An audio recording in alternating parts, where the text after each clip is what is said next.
Welcome to the Just Live podcast. I'm your host, Olivia Stevens, and I'm inviting you in on my personal journey of learning and discovering how to live a life with more connection, joy, and purpose. I'll be sitting down with people from all walks of life to dive into topics including trauma, mental health, mindfulness, the nuances of love and relationships, and much more. I hope these conversations empower you to expand on what serves you, release what doesn't, and just live. Hello, welcome back to the Just Live podcast. I am your host, Olivia Stevens. You can call me Liv.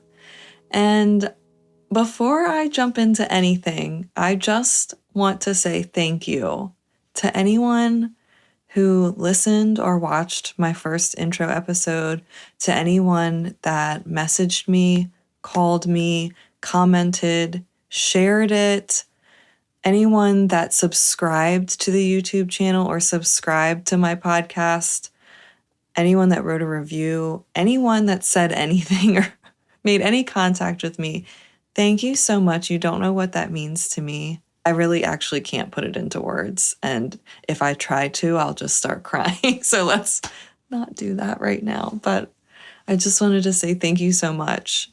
It really means a lot to me to feel that I even connected with one person. That's really all I hope for.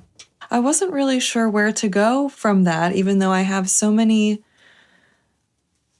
topics that I want to talk about, things that I'm going through, working on, experiencing, but it's kind of hard to really decide where to even begin. And I guess the last episode, the intro episode, I kind of talked about what I was currently struggling with and working through. So I feel like for these solo episodes, I'm just going to be doing that because I feel like that's just the easiest thing to talk about. And so we'll just dive into that. So the last episode, I briefly shared that I had gone through a breakup and that I moved back home to my mom and stepdad's house. And I could say with certainty that that has been a really big struggle for many reasons.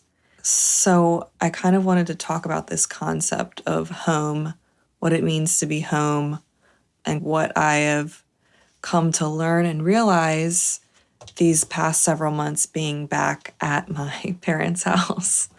Last January of 2022, the guy that I had been seeing, my boyfriend at the time, him and I actually bought a house together. And that was really exciting, obviously. I finally got to experience what it was like being a home buyer for the first time. You know, I've helped people buy and sell real estate for the last 10 years, but I never truly understood what it meant to go through the process as a buyer and just the excitement and the joy that you feel.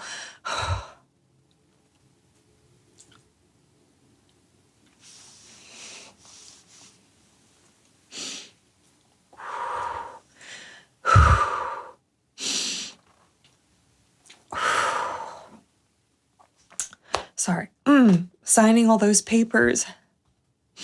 Maybe I shouldn't do this. Signing all those papers and getting the keys. And I just never quite got it. You know, you don't truly realize what it means to someone to find a house and to call it home. And we were so excited.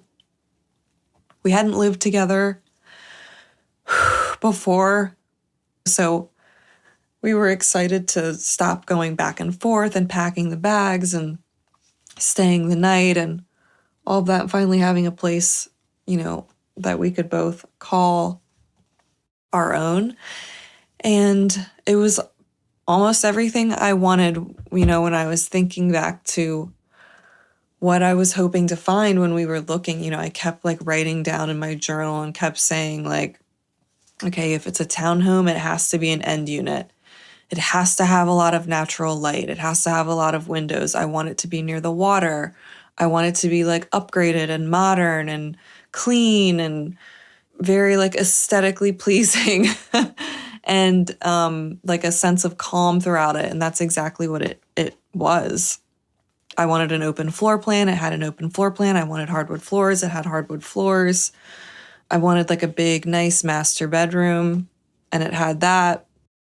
I wanted double sinks in the primary bathroom. I wanted a tall shower with 2 shower heads, and it had that. It had all these things that I wanted. So we were really happy. The only thing we had to do was paint it. So we painted it all white. And then I spent, we both spent the next several months, many trips to Home Depot, many trips to Home Goods and Target and all the home stores, decorating it and making it how we wanted.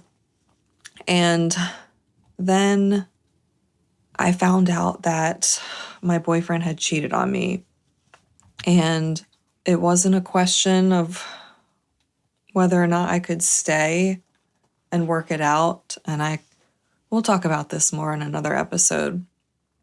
But I knew that I had to leave and leave this home that I had spent so much time and effort and money and work making it what we wanted and making it my home, my place that I live, my safe place. And with everything that had gone on, finding out about the infidelity and dealing with all of the emotions that come with that, I didn't feel like I was in a good place to rush into another living situation.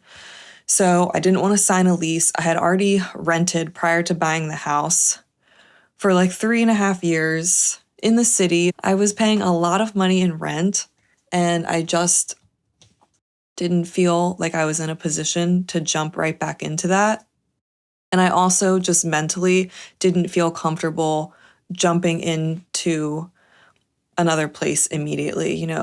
I was staying at my mom's house during the beginning of the breakup, and it was like, okay, this is just where I'm going to stay for the time being until I figure out like what my next step is. Jesus, I didn't think this would make me this emotional. Clearly, I'm like, what have I been dealing with lately?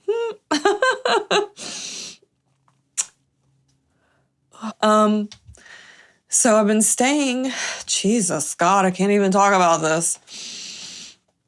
Okay, so I'm gonna like keep trying to like pinch myself so I don't just continue to cry. I'm okay, everyone. I just feel very deeply. Another episode. Anyway, so I've been staying at my mom's house, and of course that's challenging for the obvious reasons. One, I'm 32 years old, and in our society, we have an idea that you live with your parents until you're 18, you go to college, you move out, you get a job, you get a house, maybe you have some roommates, you work, you save money, you get another house, blah, blah, blah, and you just go on, and then you meet someone, you fall in love, you have a house, marriage, kids, whatever.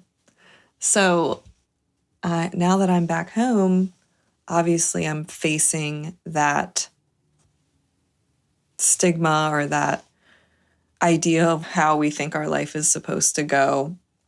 So I've been up against that.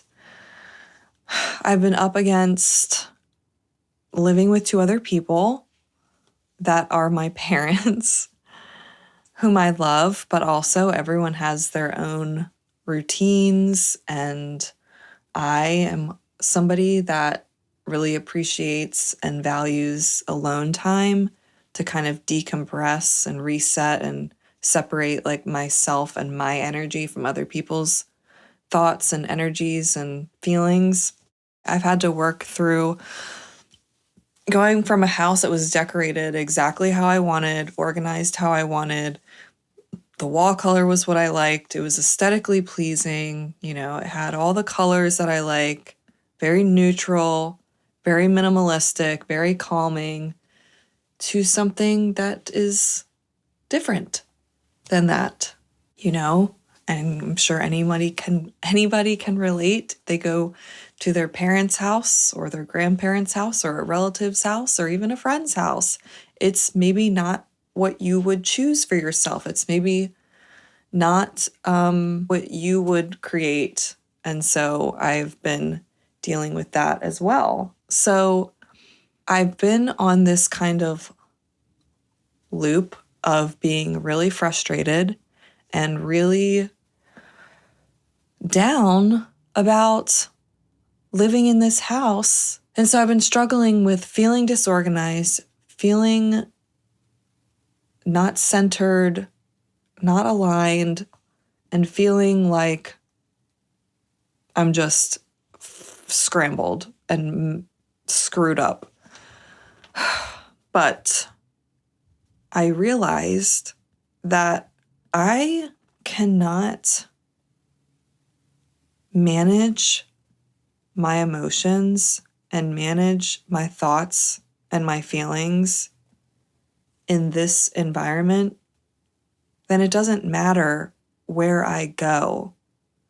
If I can't ground into where I am and be more powerful than my environment is irrelevant.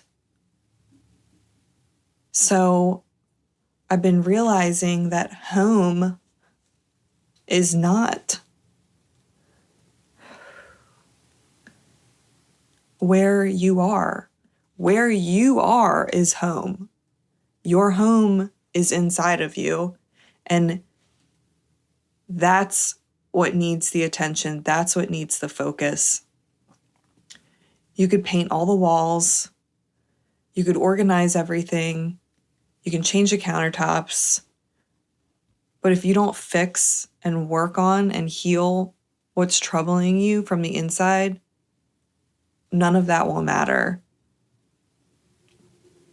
And so I've been working on learning to understand my emotions and the thoughts that I have about what I'm experiencing, and understanding how I can change them, because changing your thoughts will change your reality. Started reading this book, and I'm not very far along, so I can't give you a lot of insight on it, but it's been fascinating. And it's called Breaking the Habit of Being Yourself by Dr. Joe Dispenza. Basically, our routine of known thoughts and feelings perpetuate the same state of being, which creates the same behaviors, which creates the same realities. If we want to change our reality, we have to think, feel, and act in new ways. Thinking and feeling the same way will continue to create the same circumstances, which will cause you to feel the same emotions. The proverbial hamster wheel. The more you think about your problems, the more you will create more of the same problems. If you continue thinking and feeling equal to the circumstances in your life, you will reaffirm that particular reality. So if I want to change my reality, I can't continually say, I'm so frustrated with this, I hate this, I don't want to be here, blah, blah, blah, blah. Because my thoughts are going to keep producing the same result. If I keep putting out negative thoughts and thoughts of feeling stuck, then that's what is going to be produced. And that's what I'm going to keep creating, is places where I feel stuck or situations where I feel frustrated. It's okay to feel frustrated or unhappy with a certain scenario or situation in your life. But if you get stuck in that loop and nothing changes about those thoughts or feelings, nothing's going to change in your circumstances. So I think anger and frustration and sadness are all valid. And I think that they're there as a message. If you want things to change or you want things to be different, let those feelings serve as inspiration to make changes or to do things differently. It's not about suppressing them, but about managing them and responding in a way that's going to bring the results that you want and the changes that you're looking for. And that is something I'm working on.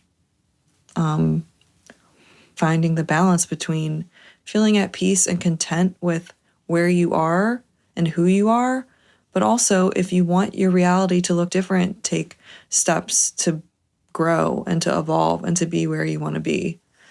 But as long as you're stuck on this wheel and this loop of negative thinking, things in your life are going to be negative. And you're not going to be happy with your home. You're not going to be happy in your relationship. You're not going to be happy here. You're going to have to move here to get better. End that relationship to find something better, when really it's like you're carrying around the problem. If you can't heal that, the answer is never going to be found in your environment or in any external factors. It has to come from within. So that's what I've been working on lately, is learning what I can control and manage and work through. That way my reality looks different. There's always going to be circumstances that are thrown your way that really maybe send you on a detour or send you in a direction that you weren't anticipating, such as moving back home with your parents. And as frustrating as it might feel, there's nothing wrong with it and there's nothing to be ashamed of, because that's just part of your journey. It's part of my journey, and there's a reason, for this redirection. There's things to be learned from it, and there's always an opportunity to find something deeper, in this. Really appreciated people that have connected with me in the last 6 months and have shared the same thing, that whether it was currently or at a point in their life that they had to move back home, I really appreciated that.